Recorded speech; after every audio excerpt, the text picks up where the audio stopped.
grande distribution. Avec l'été qui commence demain, le débat sur les prix des fruits et légumes va ressurgir. Alors vous allez découvrir comment se négocient les achats par les grandes enseignes et comment les producteurs s'y préparent, eux qui dénoncent très souvent des contrats abusifs. Enquête Sarah Bernuchon, Mathieu Régnier. C'est une bataille qui se joue à l'écart des consommateurs. Derrière chaque rayon, chaque étiquette, pour quelques centimes, entre fournisseurs et grande distribution, la guerre des nerfs fait rage. On sait très bien que les supermarchés sont pas tendres avec les producteurs. Ils ont le revolver qu'ils nous mettent sur la table.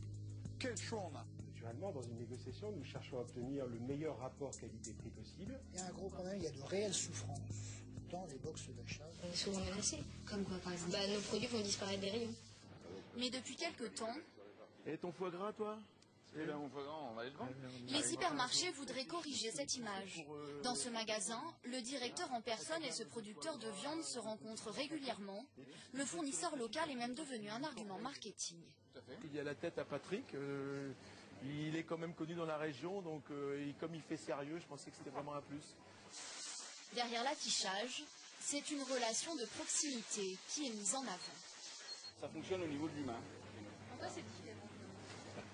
Moi, je suis propriétaire du magasin. Patrick, c'est sa ferme. Donc, on a trouvé un dialogue ensemble pour essayer de travailler ensemble.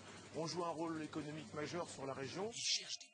Ces derniers mois, la proximité, la plupart des enseignes se sont mises à communiquer dessus. Aujourd'hui, il a compris que ce qui compte, c'est d'abord de trouver le bon producteur près de chez lui. Au-delà des publicités, quelles sont vraiment les coulisses de la grande distribution? Les relations ont-elles vraiment changé? C'est bien loin des rayons que sont fixés les prix chaque année. Entre fournisseurs et représentants de la grande distribution, des négociations parfois très tendues. Est-ce que vous avez 1% de plus de remise à me donner? Là, il y a encore votre dossier. Est-ce qu'on le garde, est-ce qu'on ne le garde pas? Vous préférez que ce soit votre concurrent qui vienne? Dites-le moi. Mais vos produits ne tournent pas. C'est déjà bien que je les ai dans les linéaires. J'ai plus que 4 minutes à vous consacrer. Est-ce qu'on bosse ensemble ou non? Oui ou non? Ok, bon, bah écoutez, moi j'ai autre chose à faire. Donc, beauty leg.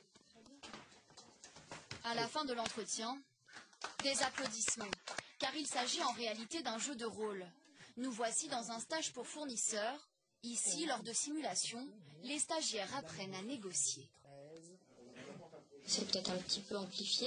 En tout cas, je pense qu'on rencontre effectivement dans nos entretiens. On est souvent menacés. Comme quoi, par exemple? Nos produits vont disparaître des rayons. Ça, on vous l'a déjà dit. Ah oui.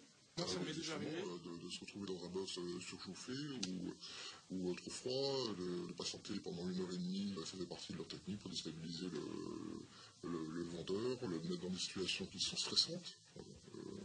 Donc afin qu'ils perdent quelques moyens et que la négociation pour lui soit plus aisée. Le rôle de l'acheteur, le maître de stage Olivier Loriol le connaît bien. Mais aujourd'hui, cet ancien de la grande distribution a changé de camp. Il conseille les représentants des multinationales, comme des PME. Avec le poids, la pression des matières premières, avec la pression des distributeurs qui refusent les tarifs, les nouveaux tarifs à la hausse des fournisseurs, tout ça effectivement crée une ambiance extrêmement difficile et dans laquelle les entreprises se débattent, mais pas avec les mêmes forces. Résultat, des contrats aux clauses qui parfois peuvent coûter très cher aux fournisseurs. Ici, pour un carton mal étiqueté, c'est 500 € de pénalité. Autre exemple, pour une demi-heure de retard de livraison, une amende de 300 € pour le fournisseur. Cet agriculteur, devenu l'un des principaux adversaires de la grande distribution, parle lui de clauses abusives. Quand vous envoyez à 800 km une marchandise, que le camion qui livre est pris dans un accident, il arrive un quart d'heure en retard, on vous refuse le camion sans autre forme de procès. Ça vous est arrivé, ça? Oui, ça m'est déjà arrivé, bien sûr. Leurs obligations sont complètement floues. Nous n'avons que nous des obligations, ce qui fait que tout est aléatoire. On ne peut pas nous prouver notre bonne foi face à ces gens-là. Les abus sont-ils si fréquents? Selon les représentants de la grande distribution, les négociations sont dans l'ensemble équilibrées.